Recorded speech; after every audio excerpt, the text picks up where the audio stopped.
Hopefully with a question in Europe. Okay, so one thing that I'm very concerned about, which I'm surprised hasn't come up at all, is bicycling.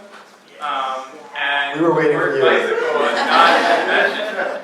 So the city in the world that has the highest bicycling rate is Groningen in the Netherlands, far and away better than Amsterdam. Amsterdam, people talk about. Groningen is about the same population as Providence, 200,000 people. It's not a very dense city by European standards, but actually Providence is denser than Groningen. It's about 2/3 the size, has the same population, so it's 50% denser.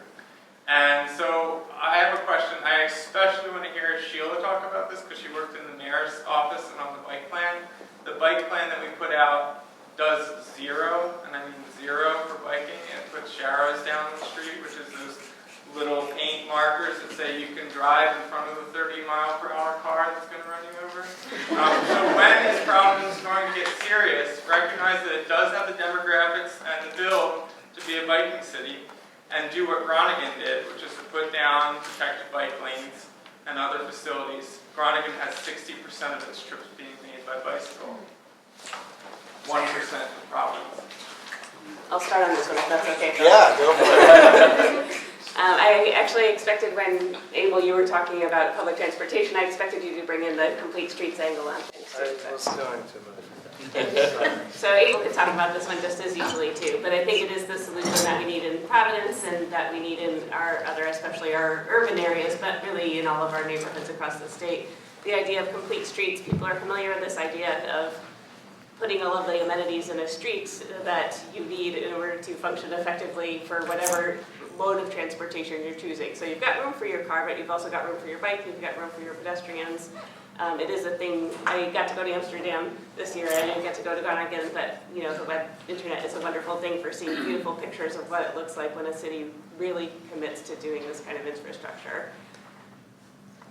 You might also know that we are a city just back from the brink of bankruptcy. There was a couple articles in the Projo about it a couple years ago, and we just borrowed $40 million to repave our streets, which you might have noticed on the way here. So we've got some work to do. We know that we've got a lot of deferred maintenance in the city. There was a lot of years that we weren't making the investments that we need to. It's going to cost money to change the way we design our streets. I like, what I've heard about what's happening here with the 195 Commission of looking more, when do you have the opportunity with 18 acres that you can redesign things? So they're looking at what that infrastructure looks like, and I think they're getting good feedback from groups like the city's Bicycle and Pedestrian Advisory Commission about what that would really mean to pull it off here. So it's going to take a bit to do, but it is the kind of changes that we can make bit by bit. Part of it is, encouraging our bike culture, and we're doing that in a few ways. And I think the shared lane markings are part of that awareness raising.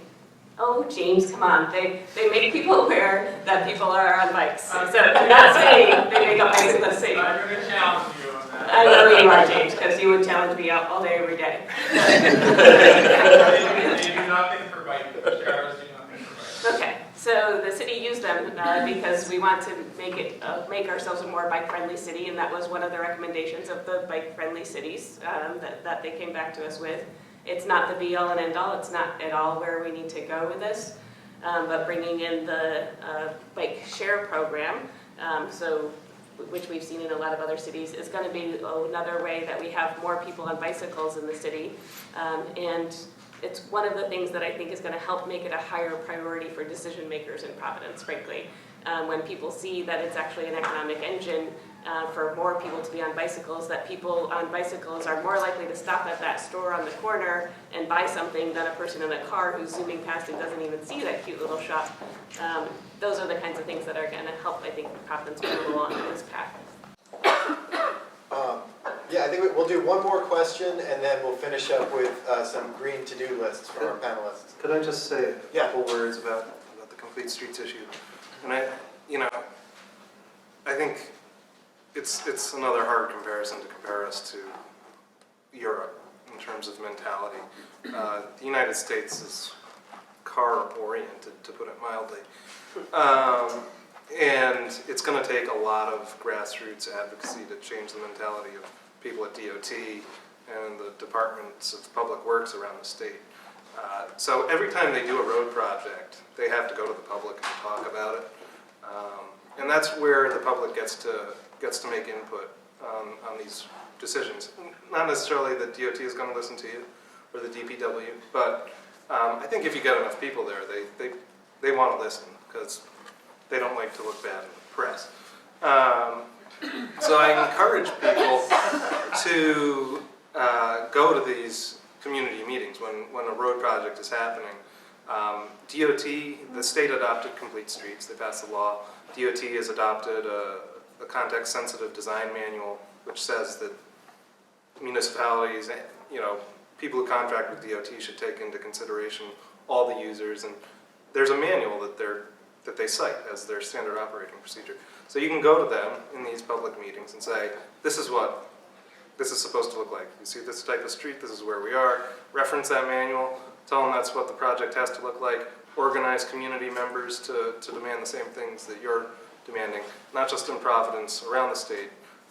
Because that's the slow and arduous process that has to happen to change the mentality of these bureaucratic mindsets. I think Stephanie wanted to jump in really quick on the bike thing, and then Yeah. we'll get to your question. And I know I'm breaking the rules by not having a question, but I just wanted to support the fact that as a quasi-biker myself, only because one time I tried to go small grocery shopping and was hit immediately within less than a mile by a car. And 2 weeks prior to that, another friend of mine was hit by someone opening their door as she was going by in a bike lane. So the lanes are helpful, but they're definitely not an answer. It's not a good enough answer for right now what we have, because what you have are people that want to bike and are trying to bike, but when they're out there getting hit by bikes, they're not going to want to continue to bike. So then they're left with not many options. I will walk here for 4 miles from my house versus biking just because I want to feel safe. Well, a quick plug, later this spring we will be doing a bike issue in the Providence meeting, so maybe we'll all come back and talk more about bikes.